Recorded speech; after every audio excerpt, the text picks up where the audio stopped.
Metro on 101.9 WDET FM, Detroit Public Radio. I'm Tia Graham. And I'm Robin Vincent.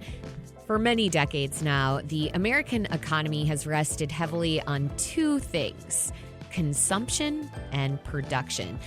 And we still do a lot of both of these things. And because of that, each day, people toss out, on average, 5 pounds of trash.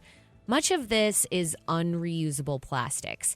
But there are a lot of ways we can do more to reduce our waste.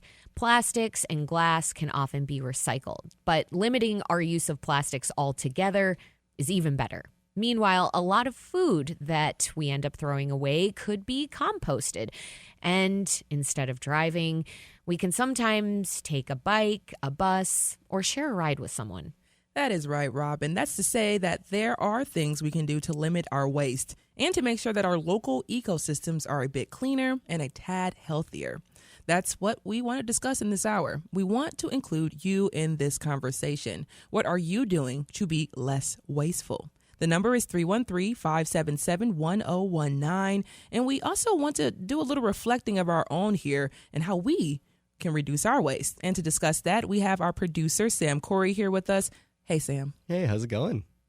It's going. Yeah, it's Sam. It's so much better when we have you on this side of the show. It's so much better to be here. Oh, Sam. But we talk about it often. You're a minimalist, which you had to explain to me a few times. Tell us what that means to you. Yeah, it essentially means that products can only get me so far. They only offer so much. The things that really matter, I guess, in my life, I remember reflecting on this in high school, it's people and ideas. And without those two things, without the stories we tell and the people around us, like me personally, I'm nothing. And so in realizing that, I was like, okay, I only need products for so much. I never really developed a fashion style. I still haven't. And so, yeah, it's more of just a dedication to trying to learn more, trying to be a better person to the people around me, to y'all, to my team, and that's kind of what's empowered me. So it's not so much like environmentalism, although that's good, but it's more just trying to be a decent human being and realize, go back to the things that really matter. Yeah.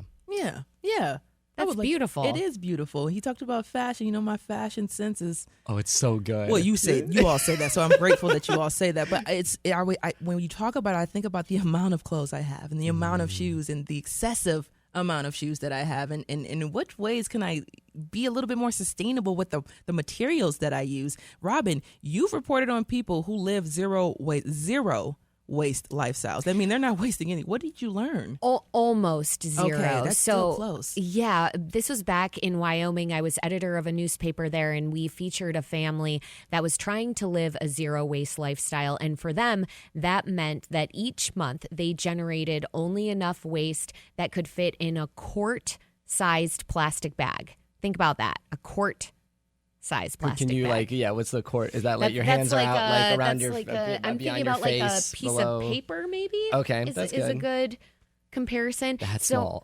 It's wild. So they shopped in bulk. They used cloth diapers, reusable grocery bags. They composted. They gardened. Pretty much every action they took had them asking the question, how can I do this in a way that won't generate waste?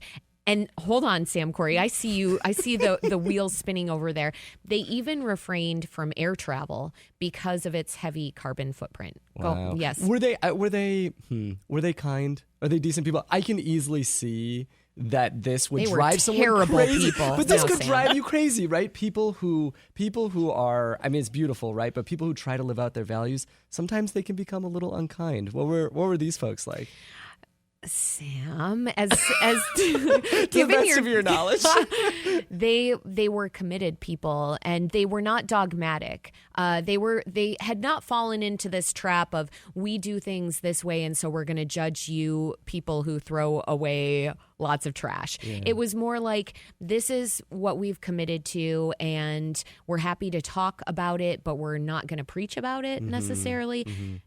It was really transformative for me, though, because it got me into this mode of thinking about everything, about every action that I was taking and how it was generating waste and how I could change that. So how did the family's story change for you? Like, how did it change you? I started asking this question on a daily basis. How can I shop for groceries in a less wasteful way? And for me, one example of doing that was becoming the member of a farm share. So each week I walked to my pickup location where I was given in-season produce. It was whatever the farm had harvested that week. And I put that into my reusable bag, and it felt so much better than selecting produce encased in plastic that was shipped from Mexico or California. And I started composting. So I tried to do things that were within my reach. Yeah.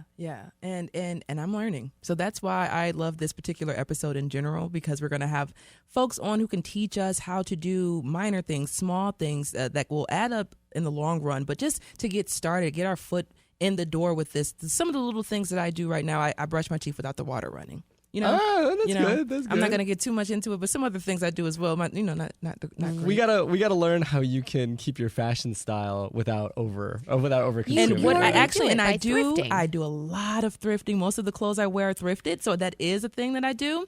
So yes, my sustainable fashion right now is to thrift all of my clothes. That's what I try to do. I'm excited to learn more. I'm excited to learn more about what I can do to tone things down a bit, consume a little less. Indeed. I'm excited to learn more about how to reduce my waste, and we'll get into all of that in just a few seconds. Sam, thank you so much for joining us on the show. Thanks for having me. Now, we want to go to Steve in Huntington Woods. Steve, what's your strategy for reducing waste? Hello. Hey, Steve. Do I need to turn the radio off or anything? No. Okay. You could. All right. I was a member of my recycling environmental committee in Huntington Woods years ago, and learned a lot of stuff. And we've got a very good recycling program in Huntington Woods because we're members of SACRA, which is like 14 communities in South Oakland County. And so there's a big recycling site over in Royal Oak, and you can take electronics, paint, all that stuff. Unfortunately, it's on an appointment basis now, but you still can do it. And Steve, what do you do in your personal life? What do you do every day to try to be better? Yeah. Personally, I make a mean vegetable stock with all my vegetable scraps. Okay, we're here for that. I never throw that away. I got a garbage can outside my back door that I throw the other stuff in, like, stuff that doesn't stock well. And, I'm old, so I don't buy clothes, so. There you go. You're doing your part. Yes, you are. Steve in Huntington Woods, thank you so much for calling us on the Metro this morning. As noted, we've been discussing how to reduce our own waste, and we wanted to invite someone into the conversation who both tries to tamp down her own waste and the waste of the city of Detroit more broadly. Joining us now is Tepfira Rushton. She's the Director of Sustainability for Detroit. Director Rushton, welcome to the Metro. Thank you. Excited to be here. Welcome back. So, Tepfira, you were the first ever Director of Urban Agriculture, and in March 2024, you became the Director of Sustainability. Tell us about your work as the Sustainability Director. What does that look like on any given day? Yeah, well, sustainability, like you are implying, it touches every department. I think our goal is to talk to all the departments, see where they can make reductions in both waste and emissions for the city, and track those emissions so that we can report out to council and to the public what our emissions are as a city. What are our emissions as a city? What are they looking like? How are we doing? Yeah, I'm going to need to pull out charts and all that kind of stuff for you so I can come back for that one. We took an assessment in 2022. Our next assessment will be in 2026, so we're gearing up for that. We pull like all the inventory data. Most of our emissions come from, as most big cities, buildings and transportation, right? So just keeping an eye on that and making ways to reduce that. And so we have some strategies. If you haven't checked out our Detroit Climate Strategy, please do check it out. It gives some tips for us as a city and how we're coordinating across departments to to endeavor to be healthier for the planet. I did check out some of those strategies, and I wonder if there are a few that you want to highlight, that you want to point to, that you are really proud of and you feel like are having a big impact. Oh, yeah. Well, one of the biggest ones is the solar project, which is Solar offsetting neighborhoods. which will not only, take up, vacant land that's been dumped on and all kind of things, but also is offsetting our municipal building energy. And so that's a major project that I'm proud of. I'm also, here today to talk about some of this food waste stuff because I'm super proud of it. My background in agriculture, so I'm excited about this summer. We will be launching a municipal drop-off center. This is really, you guys, they're dancing in the studio. Here. Yeah. Detroit's entering the fold. Yes. Exciting. I mean, Detroit has so much opportunity to do creative and innovative things. Our people, our residents are creative. They have solutions to their own problems, and this is one of them. So I'm really excited about it. We sort of distracted you there with our snaps and our shoulder lifts. Know. But can you tell us exactly what that center is going to have? Will that be for composting? Yes. So, I've gone through different phases in my composting journey myself. I heard the caller before there talk about, the garbage pail on your back porch. And, it is a tricky thing because it's something that is taking us away from, doing things differently, I would say. So remember, we had to figure out sorting our plastics out, and that's like, okay, I'm going to have a bin for this and a bin for that. And now it's thinking about how do we sort out our food? Food makes up about 25% of the waste that goes to our landfill. If we can divert that amount, if we can divert some of that, you know what I mean? And when we talk about these emissions for the city, the food that goes to the landfill is creating methane emissions that come from them because it's being buried, it's not being able to be digested in a way that has aeration.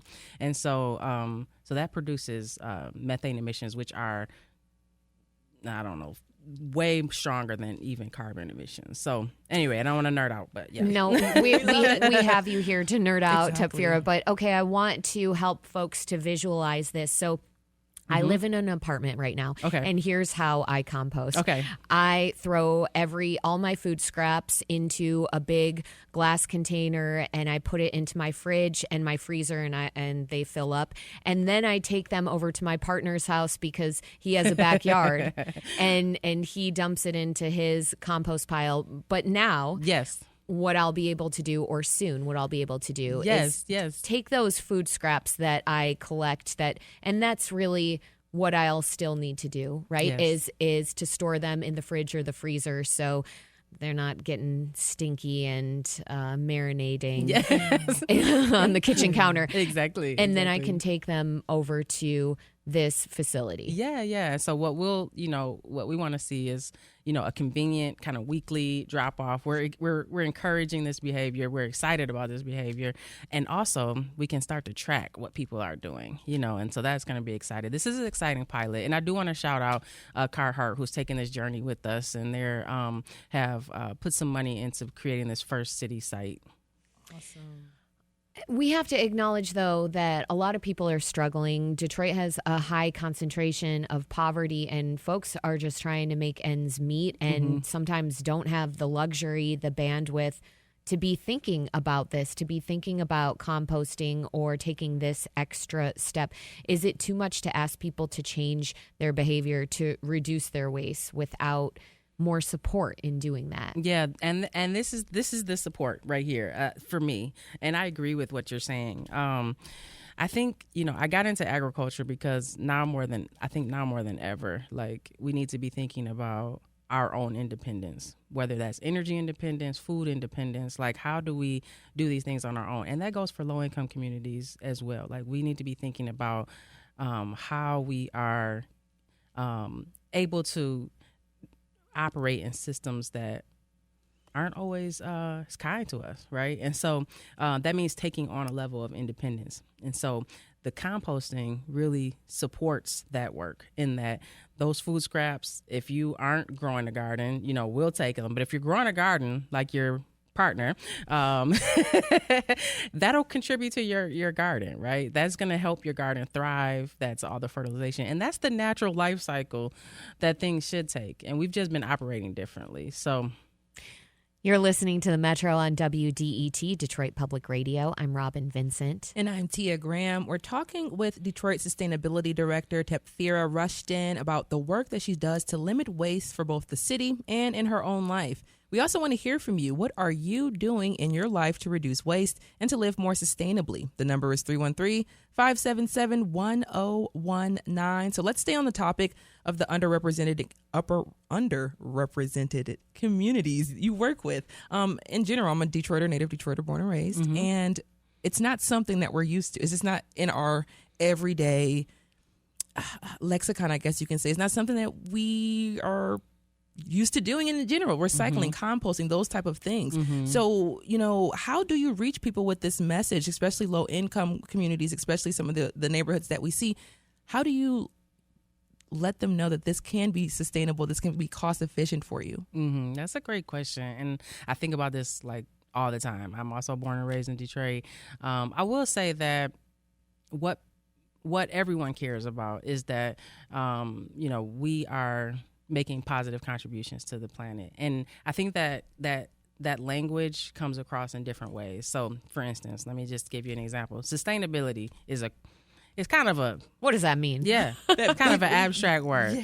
Yeah. But when I go to communities and I say, but hey, like, we know that, like, this, these systems haven't always treated the planet well. They haven't always treated our communities well. Everybody knows that. Everybody knows that. Everybody knows that, like, when you look up and there's a big factory in your neighborhood and you're concerned about air quality, or you look up and like there's blight on your block, and you're concerned about, the soil quality, right? Everybody know, we do have to, some of it is language. I will say that, all of most people I meet are concerned about these things. It's just the way that we talk about it in a different way. Because I always say when we have these conversations, they're great conversations, they're engaging, they're important, they're informal, but they are often they're often a little bit too highbrow. Yeah, they're abstract. They're abstract. They're often too high up, and you have to reach for it too far to get there. Yeah, and it's like, can you just hand this information to me? And I don't know, Tia. I wear a couple different hats. So outside of the city, I chair an organization called Black to the Land Coalition. A part of that is. Shout out to Antonio Cosme. But you'll see us, we're hiking in the woods, we're on kayaks, and a part of that is like, let's meet people where they are, right? Let's have enjoyable experiences in nature, so that when it comes to questions of like, well, how much PFAS is in that river? I'm like, hey, remember that river we were kayaking in? You know what I'm saying? Yes. Or when we talk about like growing food, that food, the land that we're growing in. Let's do a soil test and make sure everything is okay, because we have this long history of, living in urban areas that have been overused. The soil has been overused. So bringing it down in those ways is something that I'm really proud of. Yes. And I'd just love to hear that is something that you're putting in the forefront, is to make sure that this information, it gets to the people that it needs to get to, but it gets to them in a tangible way that they can actually use. Yeah. So before we let you go, last question. What's your number one piece of advice to someone who wants to reduce their waste but is not sure where to start? I want to tell you this. I was not a green thumb always, okay? But what I did, I do love the planet, and I do enjoy jumping in looking at the river, and if I can, jumping in my boat and getting in the river. Like I do enjoy those things. So if I enjoy those things, I have to like also care for those things. And so I guess some tangible things for me. Saving your food scraps can be super easy. I love what you said about putting them in the refrigerator or the freezer. We can do that. And then hopefully we're literally making soil. We're making new soil with this process. And, people call it composting or compost. we're making soil.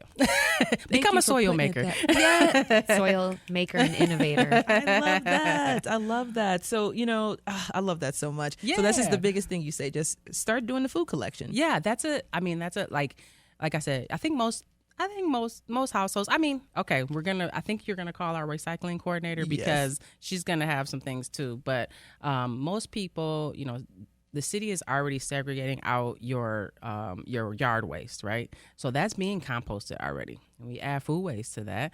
And a lot of households are already doing the plastics. If you aren't, please call the city and get your curbside recycling container. And Rebecca's going to tell you how in a second. But that's an easy step too. The thing is, I want to tell you, connect to you one quick number. I know we got it.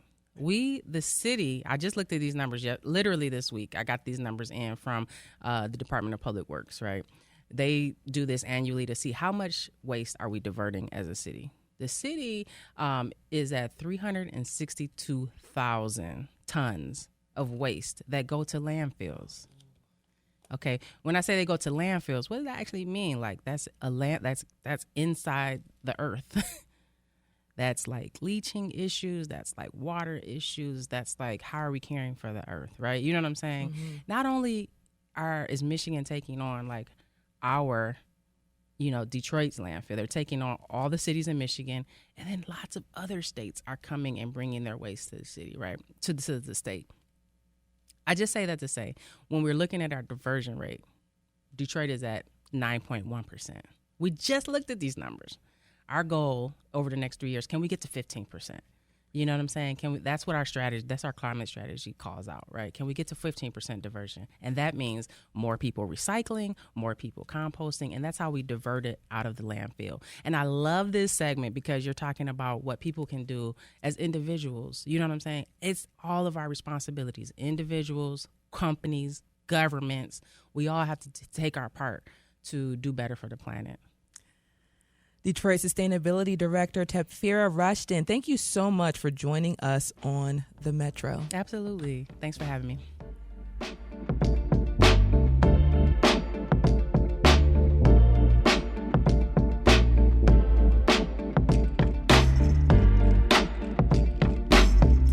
Coming up, we'll be discussing what local farmers and food growers do to reduce waste, and we want to hear from you.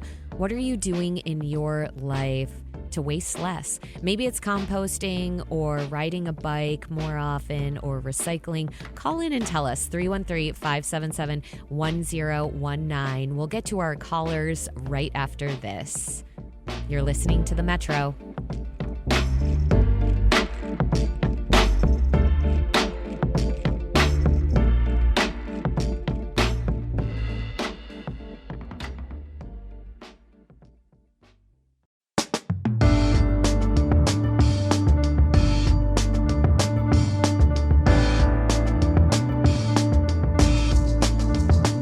Welcome back to the Metro on 1019 WDET FM, Detroit Public Radio. I'm Tia Graham. And I'm Robin Vincent. What are the benefits of living with less waste? Can doing so not just bring down your carbon footprint, but also help us connect with others, create a stronger community?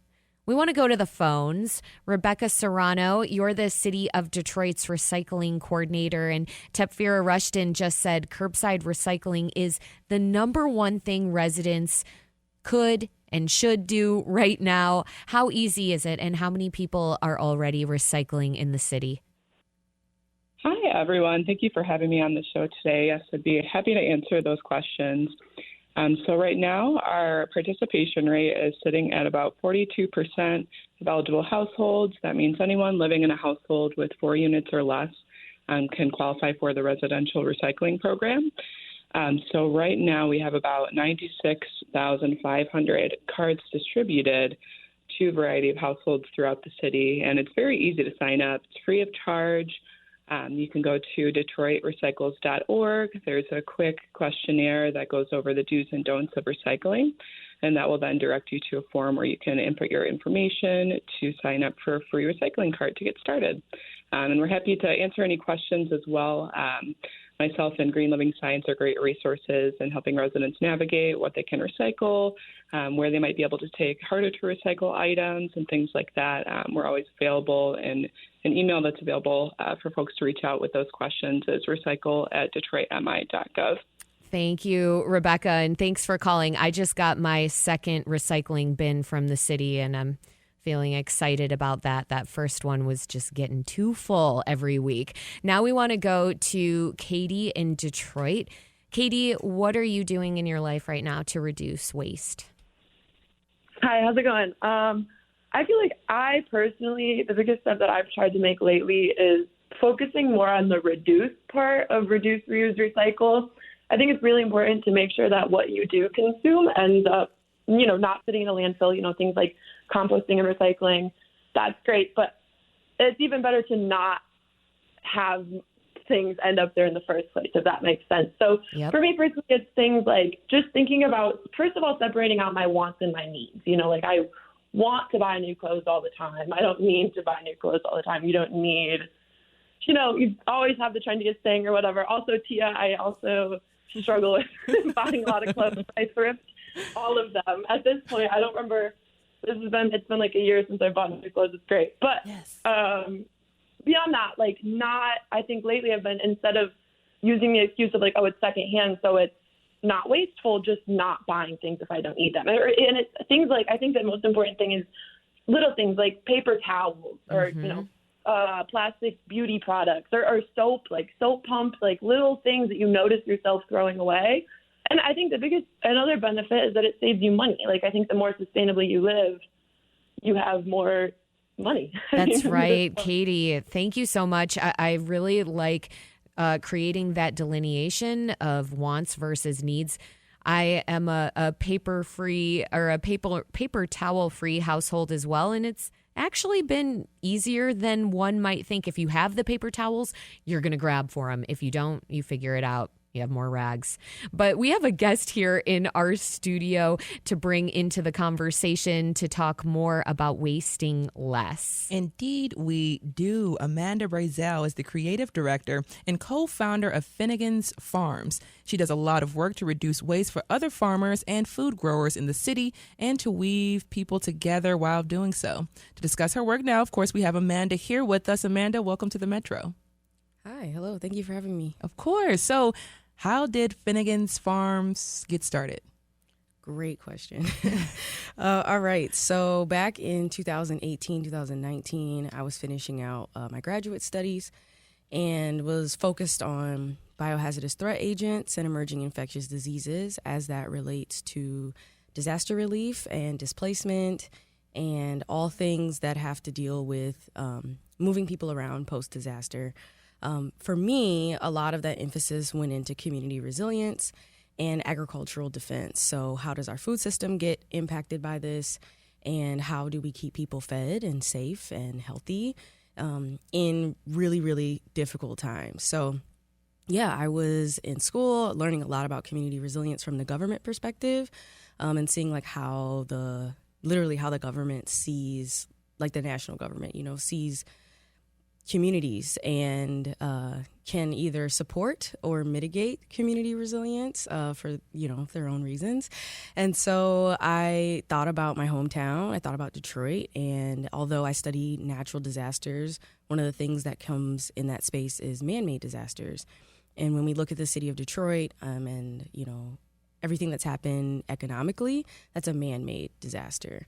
And so we're living in the wake of that. It might not look like a hurricane came through Detroit, but economically, right, the infrastructure, things like that, that's what we're focusing on. So I came home and started redesigning spaces, old spaces to be community hubs, resiliency hubs. We started to design farms, gardens, green spaces, outdoor community third spaces, things like that. And so yeah, from there, we started growing food. I personally think that for different reasons, and there's politics behind it, right? Food should be free, so we don't sell any of our produce. We give it to the community. And then outside of that, we do sell flowers, herbs, spices, and our design services. So, yeah, that's how we got started. I came home and felt like I had skills that I could use to bring my city into the future.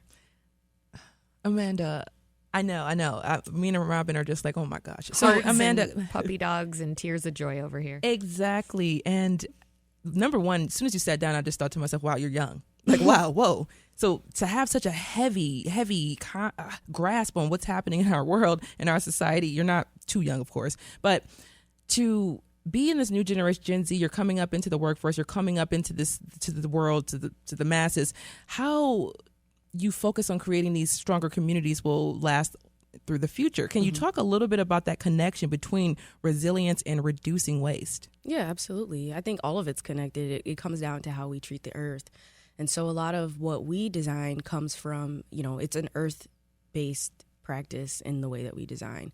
And so we do have to be conscious of zero waste and conscious of what we're growing and who we're growing it for.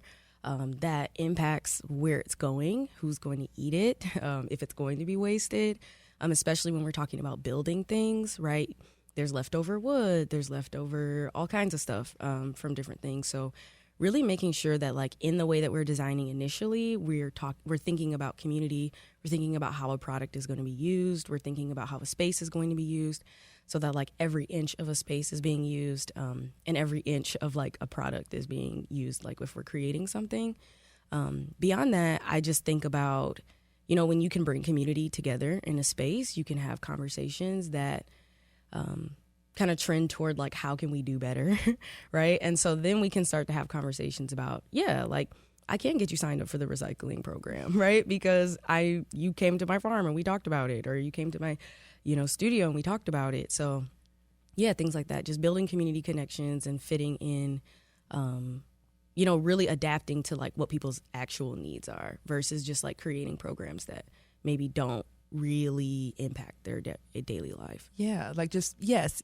And Robin, we've been talking about it a little bit as well, and just doing the best that you can in your personal life to make these things happen. And I'm listening to you talk about this, and I'm thinking about where you pulled some of these ideas from in order to think about it in the way that you're thinking about it. So, for example, I think about African tribes, for example, and the way that they use everything that they're using at that time in that space, whether it's the hide from the animal that they just killed, or whether it was the milk that they just used and they found different ways to use the milk, or whether, no matter what it is, they're using every single thing. And that goes for indigenous communities and so on and so forth. Mm-hmm. Can you talk about how you pulled from those examples and pulled from the past a little bit to bring that to the future and connect them with the technologies we have today to expand them? Yeah, for sure. So we like to call our design process, like, an Afrofuturistic design process. And that's really because, like, we really believe that Black people are in the future, right?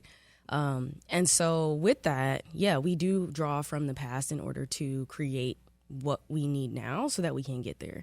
A lot of what I do does come from my African ancestry. Some of that does come from the indigenous people here in Detroit who have lent their time to our space. And I'll also just say it just comes from being a Detroiter. Like, everywhere you go in Detroit, somebody has reused something to either make art. They've rebuilt a space. Now it's it was a corner store and now it's something else, right? So it's really just the spirit of what I grew up in, of, like, we don't live, people look at Detroit and they see a city of ruins.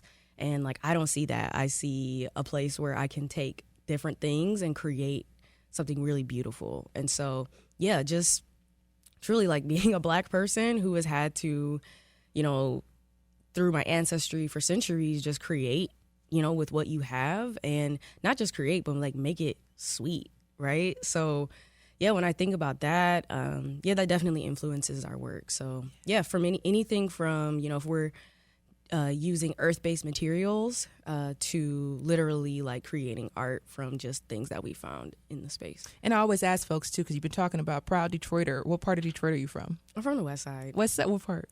Grand River, Finkel area. Got you. I'm Joy in Southfield. You're Okay. listening to the Metro on WDET, Detroit Public Radio. I'm Tia Graham. And I'm Robin Vincent. We're speaking with Amanda Brazel, creative director and co-founder of Finnegan's Farms in Detroit. We're discussing the work that she does to limit waste for farmers. And we also want to hear from you. What are you doing in your life to reduce waste? The number is 313-577-1019. We're going to go to the phones to Roger in Detroit. Thanks for calling the Metro. Tell us what you're doing to reduce waste in your life. Hi, yeah, I have two projects that I do. I do some home restoration and I do art. And I do actually try to consciously use construction materials in a way that I have leftovers for my art projects as well. And I think your previous speaker, we had some really good points about the environment of Detroit, where we have these examples all around us of artists who do sustainable practices, like people we know, like Tyree Guyton at Heidelberg or Dobbles at the African Bead Museum, where there's all these materials that are metals and paints and glass and mirrors and just upcycled materials. Like we have examples all around us of artists who are revisioning the city. We do. And we do. Roger, thank you so much for giving us a call and reminding us of the unlikely places that we can see that kind of beauty. I wonder for you, Amanda, Roger and his wife, they see value in things that other people might see as trash. How does that kind of appreciation or eye for alternative uses of things show up in your own life? So definitely in the farm space, right? I'm an artist as well, and so I grow a lot of my pigment that I use. I also incorporate a lot of my florals into like dyes that we use for textiles and things like that. So a lot of the time, if I can't like sell a flower at market, I might turn it into something else. Growing pigment. That can you explain my that very finger couldn't quickly as stop writing. briefly as you can? Yeah, so you're essentially taking like the plant matter, and there's a process that you can use. It's a chemical process, but it's not something that's like super harsh. And what you're doing is you're pulling the pigment out of the plant matter and then using it. You can either dry it or use it as dye. I typically use it as dye, but in the wintertime, I'm not outside dyeing things. So I turn it into pigment to use for paint and stuff like that. So, yeah, I'd say like that's probably one of the ways that I'm just like trying to make sure, when you've grown hundreds of flowers, you really don't get tired of it. You don't want to see them just be thrown away. So, yeah, incorporating them into my art practice is something that I really enjoy. Perpetuating the cycle of beauty in a very tangible way. Now, I want to shift gears just slightly. Communities have a lot of different needs, and particularly those that are struggling to make ends meet, those that are impoverished, that have been struggling to make their voices heard. Where do you start in your support for those folks? I start by asking what they need. I think that that's really it, because like you said, it's not a one size fits all. And even in our design approach, like we can design spaces across the city, but not every single one, like none of them are designed to be exactly the same. They're there to meet specific needs. So in our space, which is right off Dexter and Linwood, we focus, or right off Monterey and Linwood. So, but basically, yeah, in that space, we just ask the neighbors what they want to eat. We ask the neighbors what they need. The community that comes and supports the farm, we ask them what they want to learn, things like that. So, yeah, just asking people what they need and being willing to get the answer and then being honest about how you can show up. A lot more listening than talking. It's something that we're trying to do more in the sphere of journalism, too, is we need to listen more to what communities need in that same way. I want to close things out by zooming in a little bit on how living a life that is less wasteful can potentially connect you to other people. And I wonder if you can just reflect on that for a moment for us. Yeah, absolutely. I think that, it just pulls a lot more creativity into the space. Like for us, for example, right? Like we have all these initiatives happening at the farm. We're able to, whether it's composting or, just reusing materials to create art or baskets and things like that. Part of that is really just like bringing people together at the table. We literally have now it's a few picnic tables because we had to make a bigger table, but we had one Literally giant tables. Bring them together at a table. Like we host community meals on the weekends, and we bring people together on a big giant table, and we just ask them what they need. We have conversations about how to get through the wintertime, right, when we're not all outside together.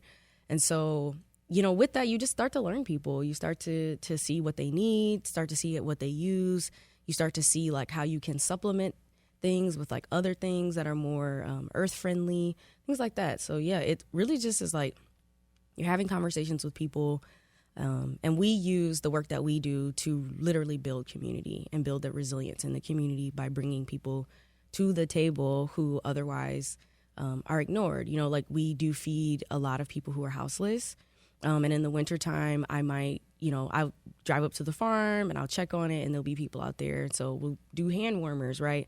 So just anything, just to remind people that they're loved, remind people that they're not just like a thing out in the world. You belong to a community of people who do love you and do want to see you return, and want to see you get through the winter. So yeah, I think a lot of it is just like focusing on what people need. We're also living in a really difficult time. I work in the policy space as well as it relates to food.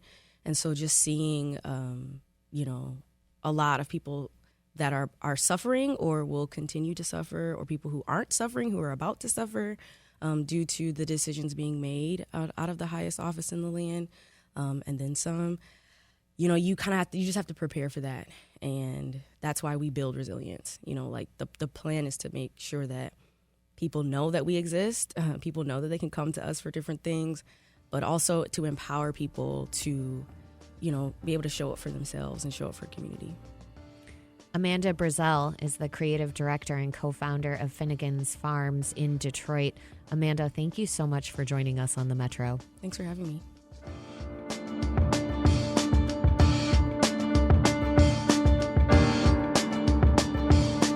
Coming up, we'll continue our conversation about reducing waste, and we'll get back to the phone lines. That number is 313-577-1019. Stay with us on the Metro. We'll be right back.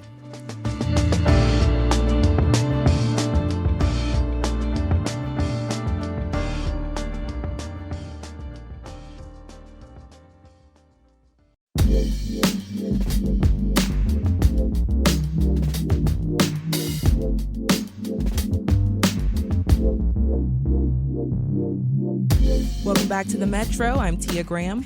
And I'm Robin Vincent, and we have been talking about reducing waste in our lives and how folks are doing it in different ways. And we have some people on the line who've been waiting for a while to share how they're doing that. So thank you for your patience. Let's start with Whitney in St. Clair Shores. Thanks for calling the Metro.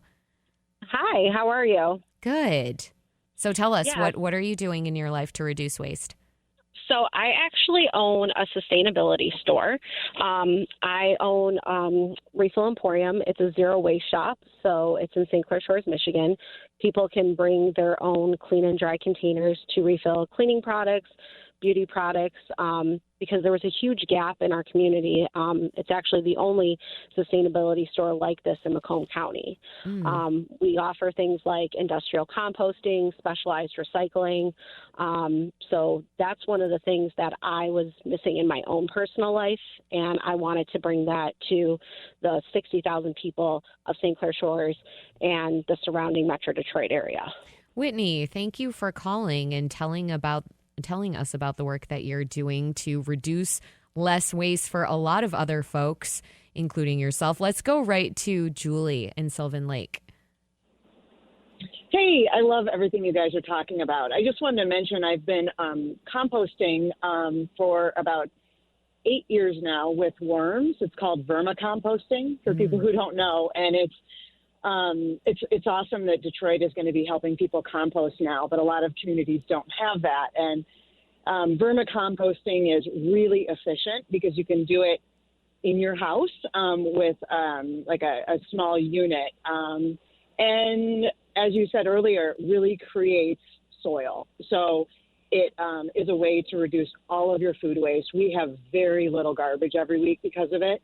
I just am blown away by how much it has reduced the amount of garbage. And it also like saves water because you're not using your disposal. It's just incredibly efficient. So, Julie, 8 years strong. Keep it going. Thank you so much for calling the Metro and letting us know how you're reducing waste in your life. We started this hour by talking about what the city of Detroit is doing to reduce waste. Then we were talking about what farmers and growers are doing to reduce waste. Now we want to talk about what people and households can do to reduce waste. People like Julie. And people like me, Robin. Yes. To do that now, we have Dasmonique Carr with us. She's the Director of Operations for Deeply Rooted Produce and the Board President for Deeply Rooted Gardens in Detroit. Dasmonique, welcome to the Metro. Thanks for having me. Of course. And you work as a farmer in a lot of different contexts, but both by supporting other farmers and with Deeply Rooted Produce, which is a food distributor and food producer. Talk about why you got into farming in the first place. So it came with the introduction of a $2 pack of seeds. I mention this a lot of times. Start this pause, always shout him out because I worked in a student organization on campus. I'm a WSU alumna, and literally became addicted to growing food because Keep Growing Detroit and Start This showed me how to plant that seed and grow an abundance of food. So I was like, why would I not do this if I could take a $2 pack of seeds and, help other farmers and help myself at the time.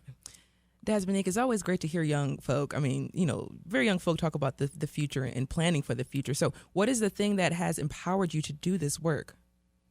Honestly, the fact that there's always an opportunity, in the sense of nature will always provide. Nature is never in a rush, and there's always things to be doing in a sense of like improving what we're the space that we're occupying. So, for instance, we breathe, we eat, we sleep, we go through this cycle of life every single day, but in nature does as well. So I really became intentional with how I kind of coexist with nature in my daily habits, and that's been my influence.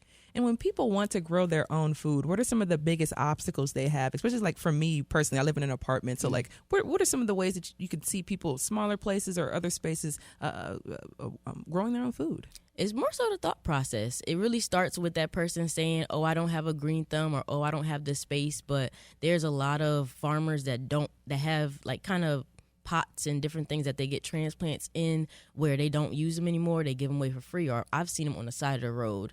Wow. With very good soil in them. And it starts with the mindset. I personally, when I was in grad school at Wayne State, I had a foreign exchange grad student roommate, and up along our wall in our living room, I had all types of plants growing salad mixes and sweet potatoes and all different types of things. So it's possible. It's possible. Thank you. And I want to discuss composting really quickly. Can you talk about how people compost and what does that take? Honestly, a lot of people compost in a lot of different ways. You could compost by digging a hole in your backyard and just planting your vegetable scraps there, or you can have a container that helps you compost those items into nutrients and valuable soil and then turn it into something to grow. Or you could have a kind of like the lady mentioned previously, a commercial composting situation where someone is picking up your compost out of a bucket and then taking it to an additional facility to heat it up and process it further. And Dasmonique, I want to put this in there because the folks that we've been speaking to today, 3 Black women are leading the charge in some of these spaces and places. Can you talk about the important work that and the connection in the community that you all have been able to build within the city of Detroit in terms of urban farming and in reducing and sustainability? So yesterday I determined that I revamped our logo for our nonprofit Deeply Rooted Gardens.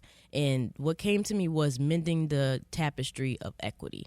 And I think that a lot of women just take the charge, because especially if they have children or they're childbearing age, we have this charge to just do something to improve the world around us. It started with us improving our space around us in our own little part of this little universe, own little part of this world, you know, and then someone else got attracted to it, and then it came and it grew from there. So I think all of us just entered this with the intention of improving our space and what is going on in our life, and then it influenced someone else, and then it continued further from there.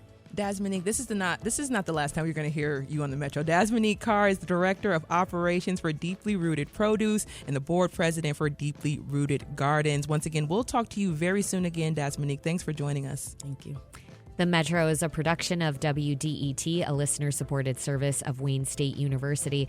This is WDET-FM, Detroit Public Radio, your connection to news, music, and conversation.